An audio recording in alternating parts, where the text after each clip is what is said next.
Amar! Ay, sorry, hey! Sumna memchana mo phone paru yadam ne. Nang maron ma pagau da ko. Tiam pak ma si khong na maron na ma ne. Nang maron pagau da ko. Na tom dara. Itom tane. Ibo bit lei te imphal machani haraga. Kaino to siba. Kar du pu lao. Bit lei ta thaba. Car pura kai chusai no. Maluti ge memcha ga do car maning da hap tharaga koi ba puni dana. Aidi kongangi bunche chine hena nungsi. Pamu bigi hingon hauba kege dubawo ne. Sai kui oina udakini. Aduga ne. Pamu bigi thongan da khomba hui dubawo ne. Tawdri ma khon khona nuksi da tara khini hari. Kani se sro. Se kibiro. Se. Ado nang masada de hadi hakram natro. Hai gre amuk to nati ani rak ne hai si. Oh. Hai tine bad gari si. Ado masada natro da herisa. Mama ne bim memcha da hai gre. Ado na hore mu paw mi rom jodi. Amuk to nati ani rak ne phau gri si.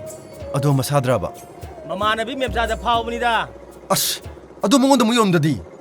Adu organ memcha masa du sagai ole da. Wasoi gano he. Chila umi nangbu. La umi. Memsa. Phazana chasiba. Mi uni haiba. Hoi bema. Nang se sa da sina chakhom jaw. Yeng da sina milau bi oiba do. Kai haiba duna. College ta minari ngai da nungsi class ta mingsan biramba du da sangdam nazari ba aidi.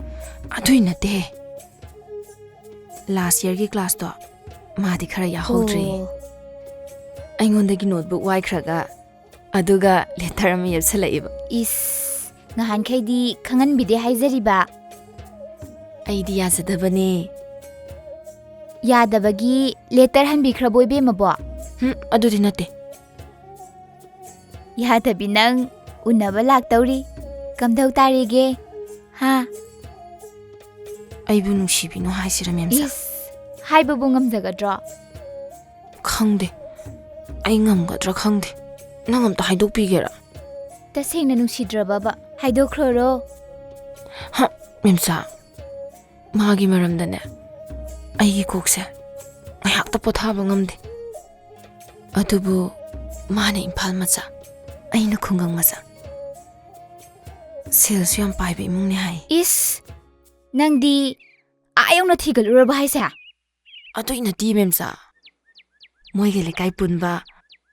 Aikoi class ki imanabi silado. Mana no makantin da haigi be wanida. Oh. Khangzari bema. Ibema na matam chana pal thingbi haudrabani na. Isel dudi yobu yausale tu.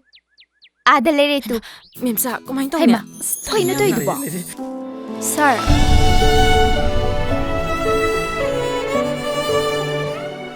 Ibetom bi haisi. Nanglo. Mane sir. Chango, phamo.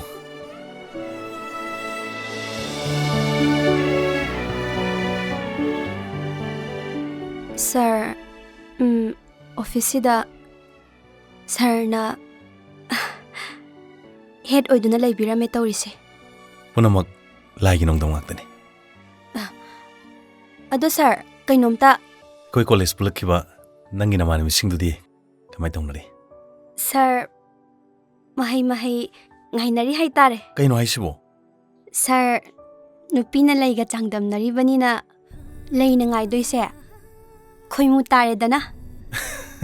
Madusu lagi nong damni. Ado sir, ngasi se. Ay se, hay ba suhe ngamdraba. Waroy pot amat ang yawning ba? Kanagi waroy pot? Imanabi narmadado. Ay koy kolesta ay gayam chatmin na ba? Kara wang chawbido. Ngasi may waroy pot numit ni. As yarak tradi kain he. Pare. Chalo. Chathoro thengane. Thank you, sir.